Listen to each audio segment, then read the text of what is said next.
everyone, it's Ed from Runnable. Hope you're all doing well. This video, for once, it's not a shoe review video. It's not a race review video. It's just a little bit of an announcement on my side. So first and foremost, I want to say a big thank you for all of you for watching my channel. For those who've subscribed, I've reached 500 subscribers now, which is amazing. Considering it's only been going since last August, I think that's a really nice acknowledgement that you're getting something out of my video. So thank you very much. I look forward to seeing some of you in the London Marathon in a few weeks' time, and my focus now is very much in the next month on getting ready for that marathon. But there is some other news actually. I got placed in New York Marathon in the autumn, so November the 2nd, I think it is. And it's a special place for me because I've managed to qualify for the Abbott World Age Group Championships. So I'll be representing Old Blighty, Great Britain, against the Americans and the rest of the world in that marathon. So I'm feeling a bit overawed about it. I was one of the lowest qualifiers for this, I think, in time, so I've got a lot to do between now and then, so I don't disgrace our great country.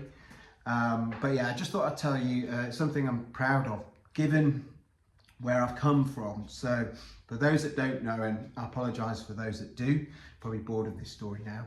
In 2020, I was out running. It was during the 2-week period where Boris let us go out for for a holiday during COVID, and I was out running last day of the holiday, and I was not concentrating. I was thinking of work, as you always do when you get towards the end of the holiday. And during that period, bear in mind, I hadn't really run much. I was doing like park runs, but not being particularly successful, and I was getting lots of injuries because I wasn't training properly. I hadn't joined a running club or anything like that. I was a kind of novice runner, so I was out kind of heaving and panting my way through Lyme Regis, and then I stepped out, unfortunately, in front of 2 cars, which you should never do, which is something I always tell my kids not to do.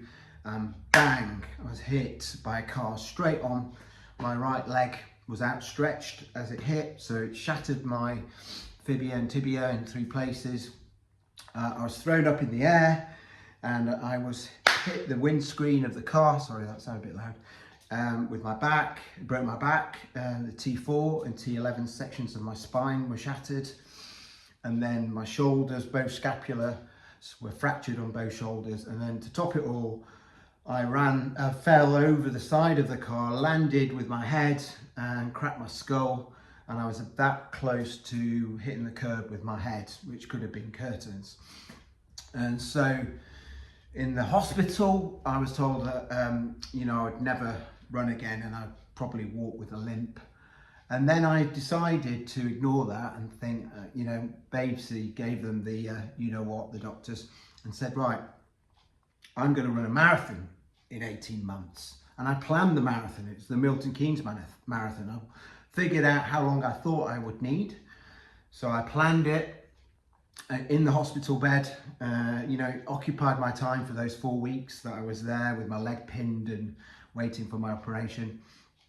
And roll forward 18 months and I ran the Milton Keynes Marathon. And I, not knowing what I was doing, I managed to run it in 3 hours 12 minutes, which got me my age qualification for Boston, and it just snowballed from there, really. My love for running has grown and grown, so it's a story, I think, of overcoming adversity, and now I've reached a point where I'm actually seeing the fruits of my hard work, and that's been kind of acknowledged by this being able to run for Great Britain in those Abbott World Championships. It's not as glamorous as it seems. I don't get free flights or accommodation or anything like that. I have to pay my way, but it's just a nice thing to be involved with. I think I get to go to the VIP section after the marathon. I get free entry into that, which is quite nice. Might see some other shoe tubers there, you never know. But that's all I want to say. It's just, I just want to say a big thanks to you all. I'm really happy about what's happening with my running, and I'm really happy that you're sharing me all your running journeys as well, and keep doing that. And in the comments, let me know how it's going. This is more of a kind of like a check-in between me and you guys and girls, to see how it's going. And if you're new to the channel, think about subscribing. You know, I do shoe reviews, but I also run races and test them over races, and I do a lot of running in my local area. So if you like that kind of thing, please subscribe. Women, I don't get many women subscribers, so if you're out there, please subscribe. This is not a male only channel, very inclusive here. So feel free to subscribe and share us what it's like to be a, you know, female runner, because I know there are, you know, some particular challenges with safety and stuff like that around you know, your running, and it'd be interesting to hear from experiences and stuff like that. So thank you very much. That's all I want to say. I'm rambling a bit, I'm talking shit, as I always like to say. And let's have it, New York. I'm coming for you. See you later.